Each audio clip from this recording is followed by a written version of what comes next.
it is my extreme pleasure to introduce our keynote speaker, Sarah Carroll. Sarah serves as both the chair and a commissioner of the New York City Landmarks Preservation Commission. She's a lifelong preservationist and native New Yorker with more than 2 decades of professional experience protecting historic resources in New York City. Sarah, who lives in Queens, has a bachelor's degree in art history from Bates College and a master's in fine arts degree in historic preservation from Savannah College of Art and Design. She started her career at LPC, where she started her career at LPC, where she served in various capacities over the last 27 years, from serving as the first public information associate to working in the preservation department, eventually serving as its director, as the director of preservation, before running the entire agency as its executive director prior to becoming chair. Her accomplishments during the decades of public service at the Landmarks Commission are numerous, and in recognition of her work, in 2012, she received the prestigious Sloan Public Service Award. It should be noted that she received this award even before becoming the executive director of the Landmarks Commission, where, among other activities, she oversaw the designation of more than 4,000 buildings in sight. It should also be further noted that she is the first individual, the only individual in the agency's 55-year history to make the transition from staff to chair. She has truly seen the agency from the bottom to the top. Her dedication to preservation of the Commission is obvious, and no more so than in her public handling of the very public tumult over the designation of 826 Broadway, aka the building that the Strand is in. You may have seen 1 or 2 articles about that. At the time, she issued many public statements explaining the Commission's action, which was fiercely opposed by the building's owner. In one, she said, "New York City's rich history is revealed through its buildings. In my 25 years working for the Commission, I've seen firsthand the power of preservation to revitalize communities, to support economic development, and bring pride of place across the 5 boroughs. Preserving landmarks like these is what helps keep the history of New York City alive." I happen to think that's a pretty good thesis statement coming from our city's chief preservation officers. Please give a warm welcome to Sarah Carroll.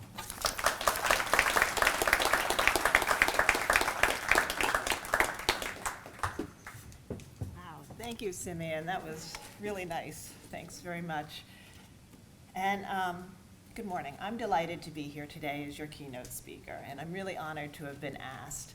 So I'd like to thank HDC, Simeon, and Dan for that honor. New York City is a vibrant, dynamic city.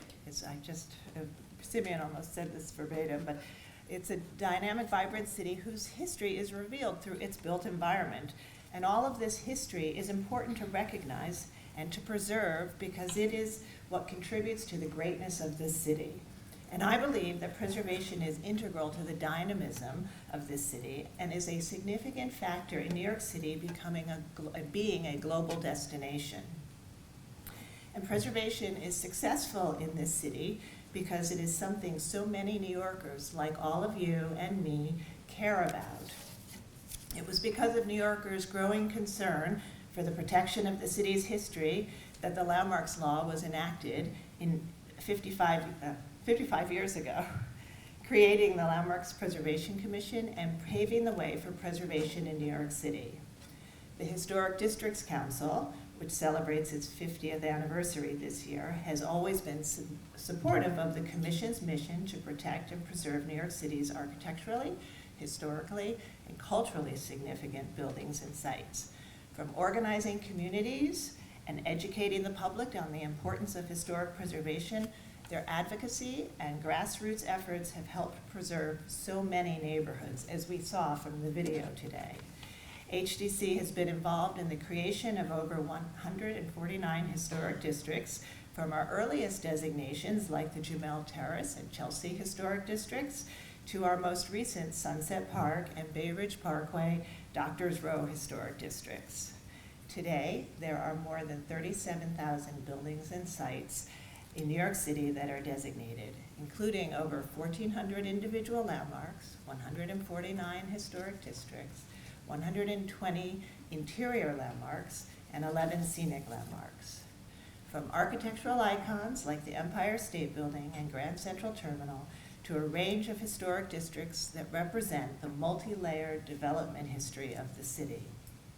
From the Greek Revival style brick row houses that define the Village in Brooklyn Heights, to the late 19th century brownstones of the Upper West Side and Bed-Stuy, and to the commercial buildings in Soho, NoHo, and Dumbo. These achievements have been made possible thanks to the diligent and committed preservation community and neighborhood partners like all of you.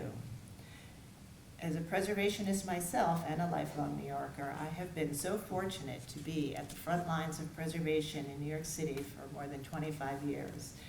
I've experienced our landmarks in direct and unique ways, from up-close examinations on scaffolding 100 feet above the sidewalk to climbing around in the crawl space of a Dutch colonial house.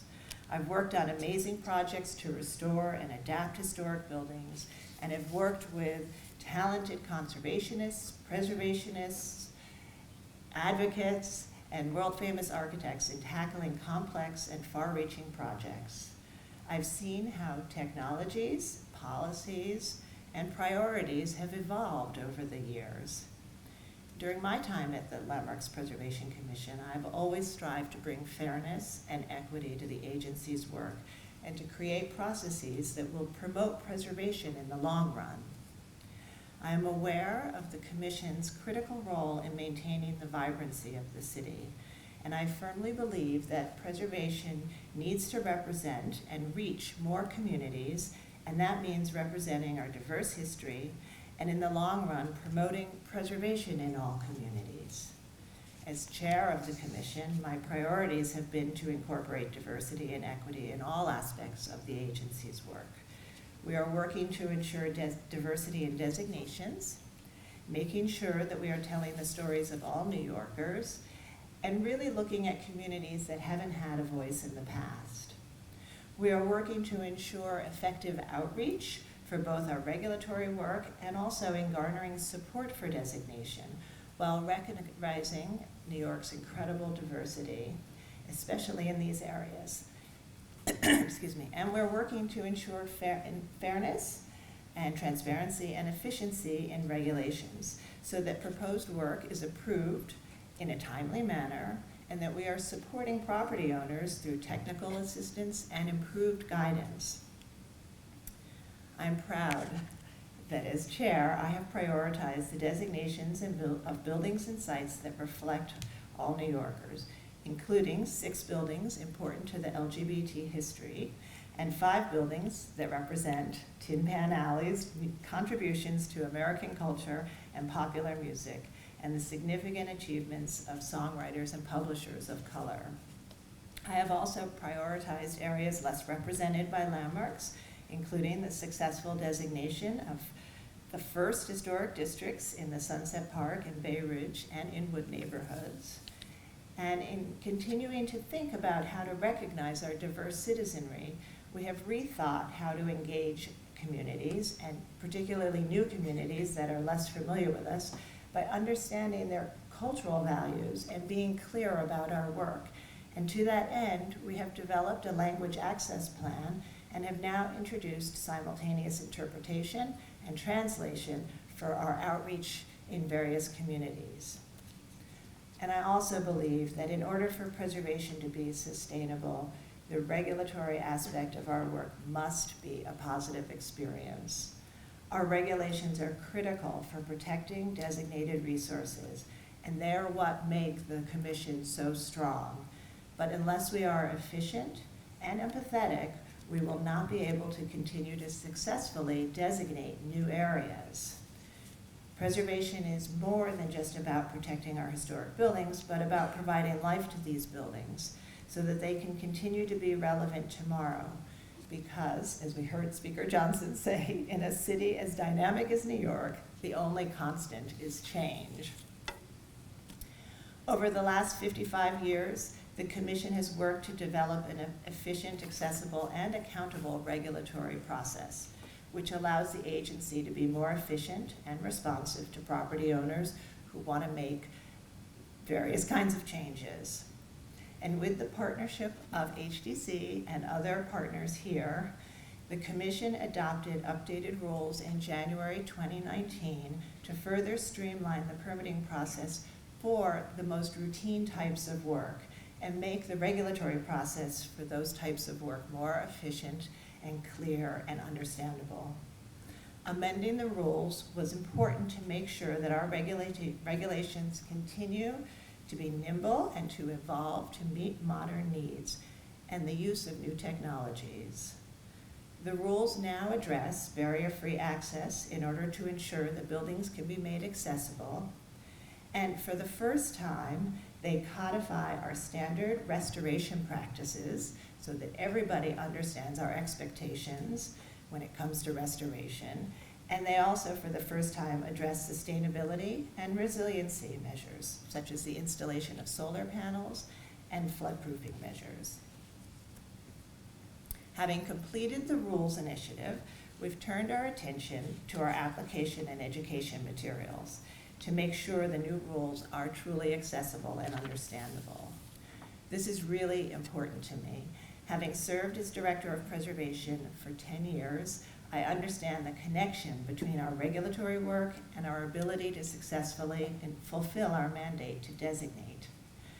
I worked on creating the agency's first comprehensive instructional manual on how to file permit applications in 2012, and I'm immensely excited that as chair I oversaw the development of a second edition of the permit guidebook, which we released last December, that explains and illustrates the Commission's rules for staff level approvals and the application requirements in a simple, easy to follow steps. Preservation is a partnership between property owners and their agents, their neighbors, advocacy groups and neighborhood groups, and the Landmarks Preservation Commission.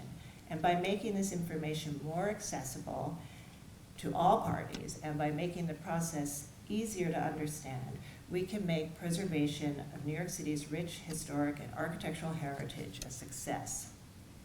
We've come a long way over the last 50 years, but our work is not done. The work of the Commission as the protectors and curators of our architectural and cultural legacy will always be necessary as the city continues to grow and evolve. The exciting thing about preservation is that it evolves as we move forward in history. What was once radically new is now treasured and has become part of the city's layered narrative of our city, of the city's layered narrative. And this cycle will continue. We are continually gaining perspective with time and distance. As we move forward, we will identify newer buildings that reflect the more recent history of the city. So it is vitally important that we think ahead and protect these properties that continue to represent the changing nature of the city, as well as the diversity of our social and cultural history. Just as HDC is thinking about the landmarks of the future, LPC too is looking to see how our city will appreciate buildings as styles change and evolve. The agency surveys thousands of properties each year and looks at different architectural trends and styles so that we may move into the future and gain perspective. We can anticipate that what will be potentially significant in 30 years and beyond. I'm excited to be thinking about how to make preservation sustainable in the future. Climate change is a reality, and we need to make designated buildings more sustainable and resilient. In 2018, for the first time, the Landmarks Commission sought to proactively address the impact of climate change on a waterfront scenic landmark, the Coney Island Boardwalk. The agency included a regulatory intent statement that addressed the fact that the boardwalk is set within a coastal zone and that the agency anticipates changes could be needed to allow the boardwalk to continue to meet city, state, and federal goals and requirements for resiliency and safety in the future, but also needed to be able to adapt to those requirements so that it can continue to remain a boardwalk and an icon. LPC is working with other city agencies to lead efforts on energy efficiency and resiliency to ensure that our regulations are not in conflict and support both preservation and sustainability goals. We are also working with partners across the United States and abroad to ensure heritage is part of the effort to tackle climate change. LPC is a founding member of the Climate Heritage Network, and through the Big Cities Network, we are working with landmarks commissions across the country. As we adapt to new challenges and new realities, we need to continue to activate our citizenry.